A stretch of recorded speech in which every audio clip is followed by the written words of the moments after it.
Okay, Assalamualaikum warahmatullahi wabarakatuh. Nama saya Muhammad Al-Nazmi bin Muhammad Yusuf, BQ 24110125. Tajuk kumpulan kami adalah Al-Ayraqi dan Sistem Penilaian Hadis dalam karya Al-Taqit wa Al-Idah. Baiklah. Kajian ini mengkaji tentang tokoh hadis yang terkemuka, iaitu Al-Imam Al-Hafiz Zainuddin Abu Al-Fadil Abdul Rahim bin Al-Husin Al-Ayraqi. Beliau dilahirkan di Mehran, tepi Sungai Nil, Mesir pada tahun 1325 Masihi, manakala wafat pada tahun 1004 Masihi. Al-Ayraqi merupakan salah satu pembesar ulama mazhab Asy-Syafi'iyah yang sangat digunakan pendapatnya oleh para ulama pada masanya.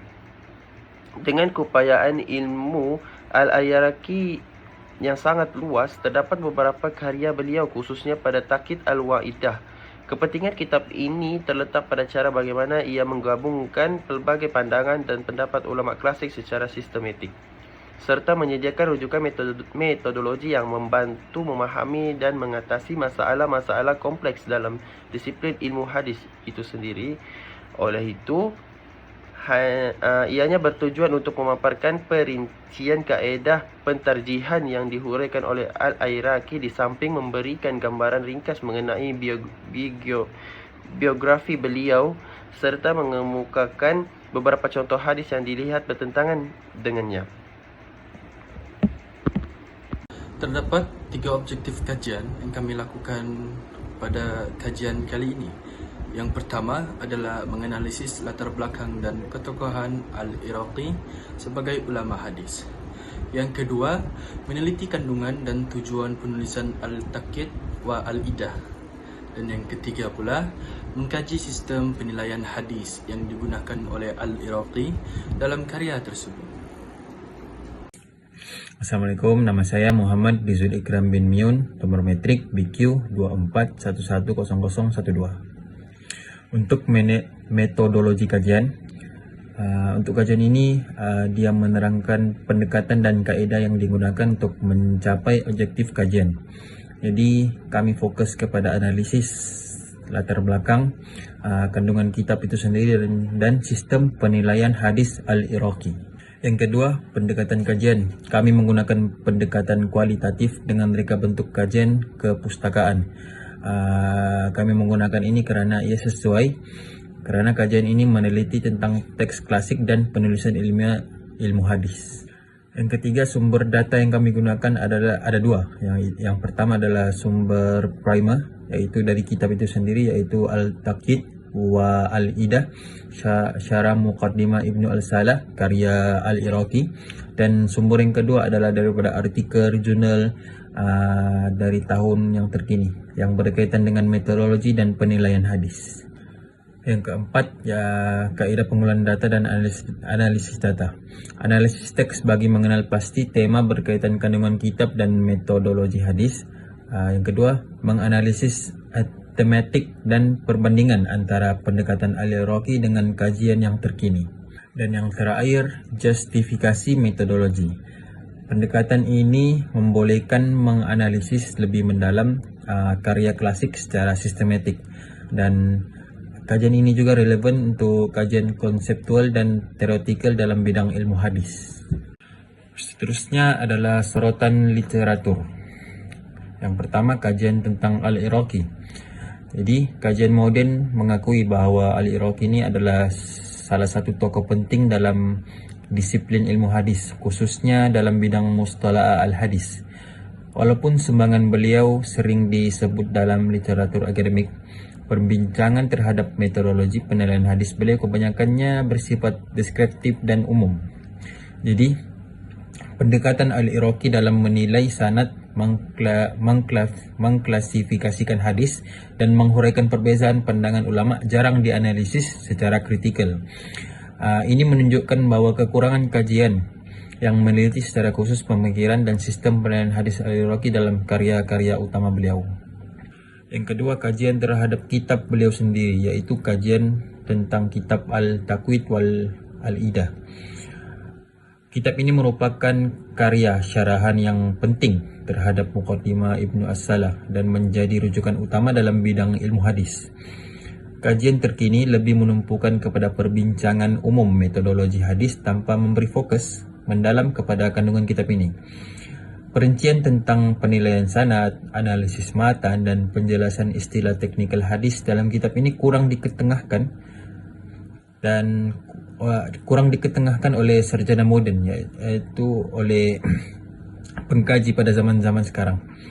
Jadi oleh itu kajian terhadap kitab ini masih mempunyai banyak ruang besar untuk dirokai secara lebih terperinci dan lebih sistematik. Yang terakhir, kajian sistem penilaian hadis ulama klasik. Sorotan literatur moden menunjukkan bahawa sistem penilaian hadis klasik terus menjadi asas penting dalam kajian hadis pada masa kini. Kajian yang terkini turut mengembangkan pendekatan penilaian hadis melalui perspektif sejarah dan analisis saintifik.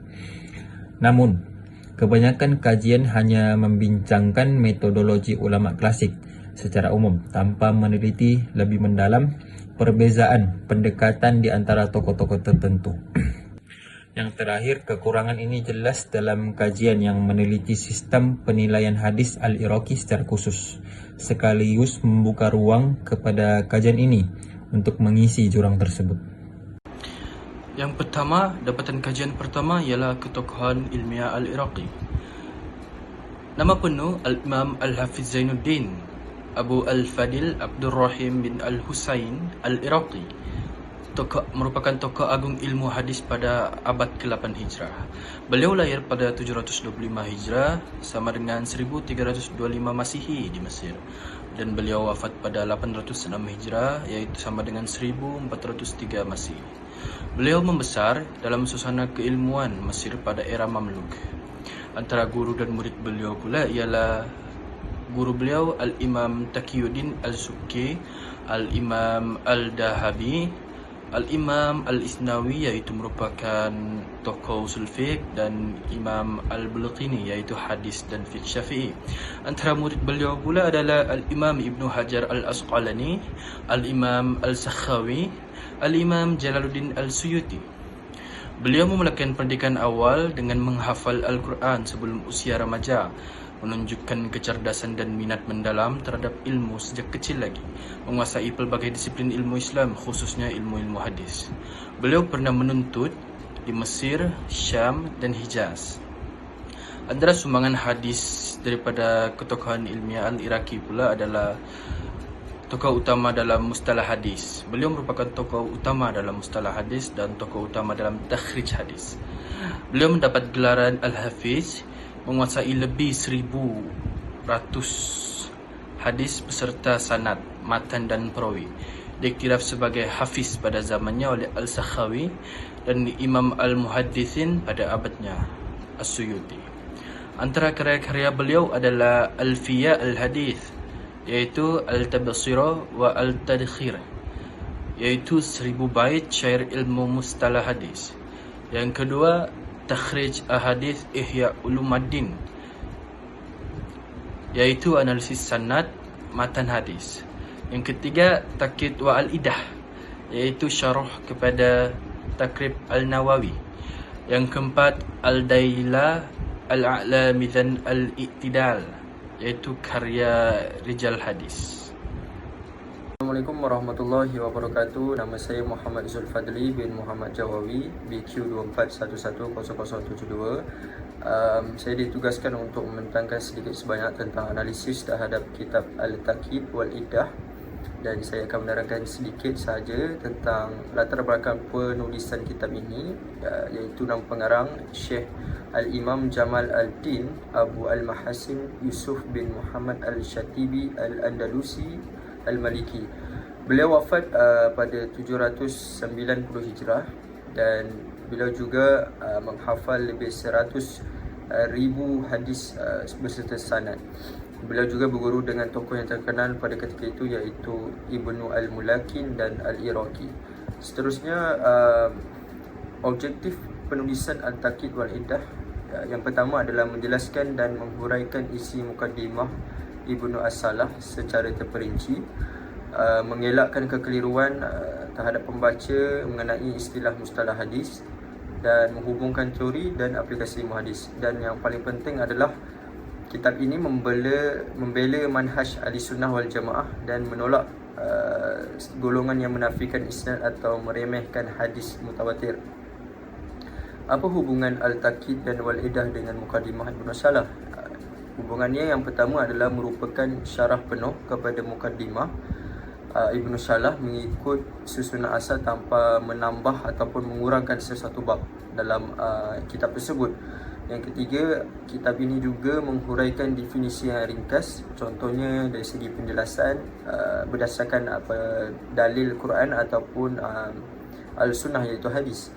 Dan yang keempat, dia berfungsi sebagai penyempurna dan memudahkan pemahaman pelajar. Seterusnya, saya beralih kepada kandungan utama kitab, iaitu yang pertama adalah mustalah hadis yang membicarakan tentang hadis sahih, hasan, dhaif, munkar, syaz, muallaq. Yang kedua, sanad dan matan, kesinambungan sanad tersebut dan keadilan perawi. Dan yang ketiga, adab dan etika muhadis, perlulah menjauhi daripada tadlis dan irsal. Dan seterusnya, gaya penulisan ataupun dikenali sebagai metodologi. Yang pertama adalah menggunakan bahasa Arab yang ringkas tetapi mendalam dan tepat dari segi makna ataupun huraiannya. Yang kedua, mengamalkan kaedah iktibas, iaitu petikan teks asal daripada sumber prima hadis. Yang ketiga adalah setiap petikan perlu diikuti iddah, iaitu penjelasan yang tersusun dan logik. Dan yang keempat, membandingkan pandangan ulama serta menyokongnya dengan dalil struktur penulisan, iaitu matan Ibnu Salah, syarah berperingkat dan sedikit rumusan. Dan kepentingan kitab ini saya boleh berikan beberapa saja, tapi menjadi jambatan antara Muqaddimah Ibnu Salah dengan syarah-syarah hadis kemudian. Dan sedikit sebanyak dapat membantu memastikan ilmu hadis ini dapat difahami dengan betul, perlu diamalkan, bukan sekadar hafalan. Sekian, terima kasih. Bismillahirrahmanirrahim. Assalamualaikum warahmatullahi taala wabarakatuh. Nama saya Hafiz Fikri bin Muhammad Ramli, pemegang nomor matriks BQ 24110011. Saya akan membentangkan 4 bahagian saya, yaitu dapatan kajian, sistem penilaian hadis menurut Al-Iraqi.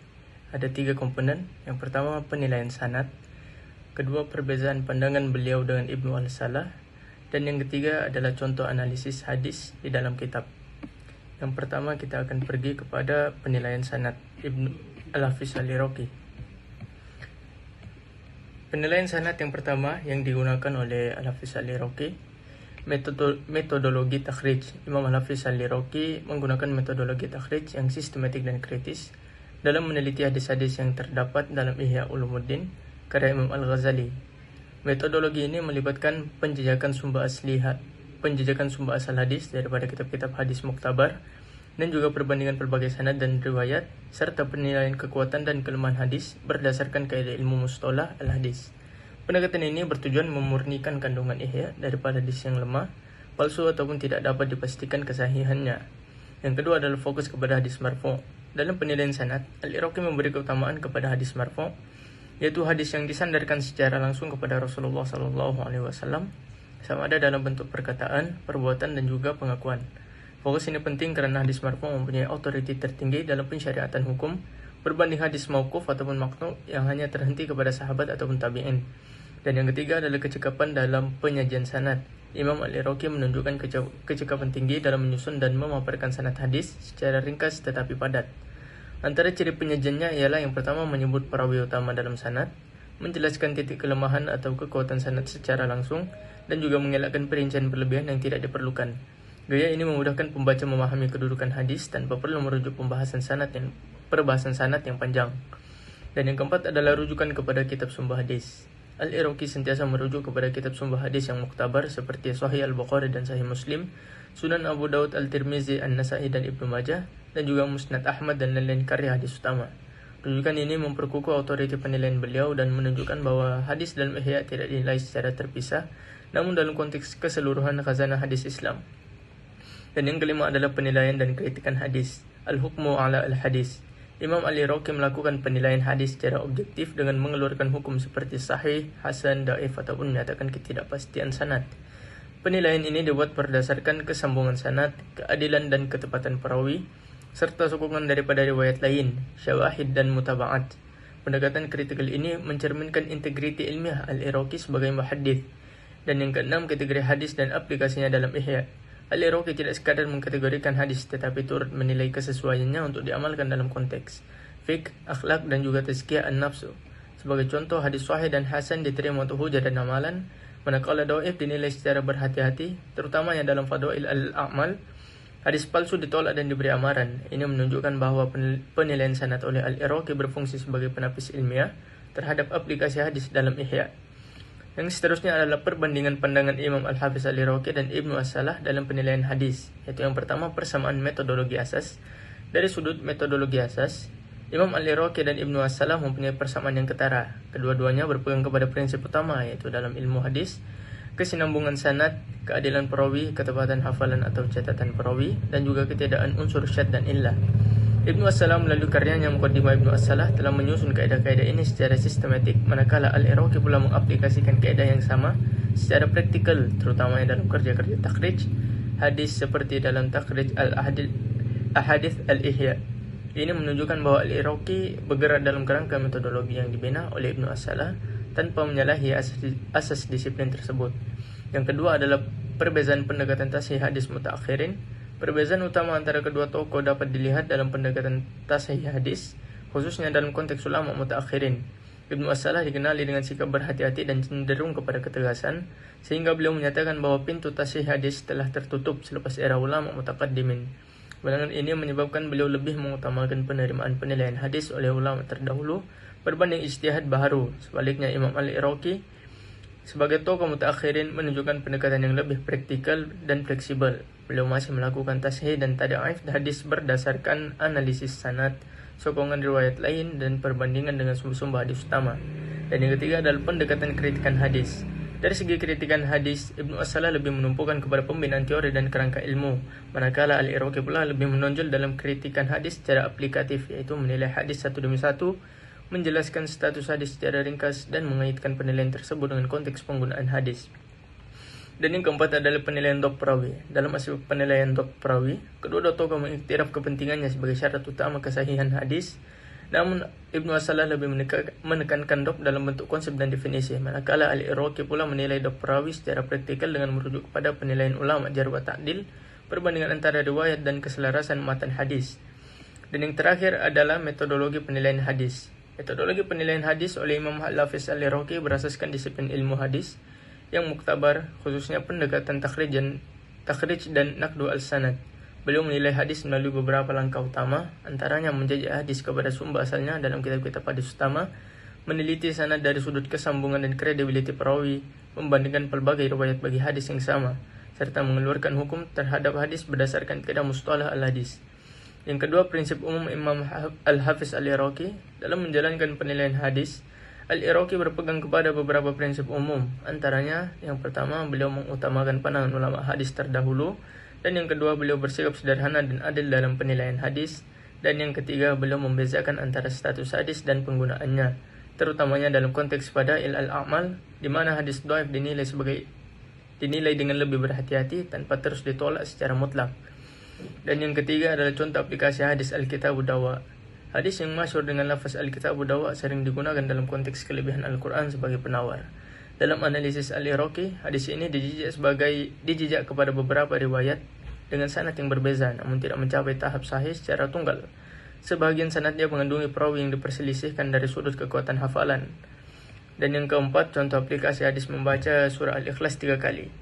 Hadis yang menyatakan bahwa membaca surah Al-Ikhlas 3 kali menyamai pahala membaca keseluruhan Al-Quran merupakan hadis yang populer dalam amalan masyarakat. Namun dalam penilaian Al-Iraqi, hadis ini mempunyai asal dalam riwayat yang sahih, namun penafsiran terhadap maksud menyamai Al-Quran dijelaskan secara berhati-hati. Ia difahami dari sudut ganjaran pahala, bukan penyamaan secara literal dari segi hukum ataupun kedudukan Al-Quran itu sendiri. Jadi secara ringkasnya, pendekatan ini menonjolkan keupayaan Al-Iraqi dalam mengharmonikan kesahihan sanad, kefahaman matan, dan juga aplikasi praktikal hadis. Sekian itu saja daripada saya. Syukuran. Assalamualaikum warahmatullahi wabarakatuh. Okey, baiklah, yang terakhir pula adalah kesimpulan. Al-Taqid wal Iddah merupakan karya yang mempunyai nilai akademik dan praktikal yang tinggi dalam disiplin ilmu hadis. Sumbangan Al-Iraqi melalui karya ini memperkukuhkan asas metodologi penilaian hadis, memelihara integriti sunnah serta menjadikan jambatan antara warisan keilmuan klasik dengan keperluan intelektual zaman moden. Tambahan pula, sumbangan utama Al-Iraqi, Imam Al-Hafiz Al-Iraqi kepada umat Islam terletak pada sumbangan beliau yang sangat besar dalam ilmu hadis, fiqh, tafsir dan sirah. Melalui puluhan kitab karyanya yang menjadikan rujukan penting seperti Takhrij Al-Hadisi, Ihya Ulumuddin dan Nazmu Ulumil Hadis, menjadikannya sumber hidayah dan ilmu pengetahuan yang vital hingga hari ini, serta melahirkan murid-murid terkemuka seperti Ibnu Hajar Al-Haytami.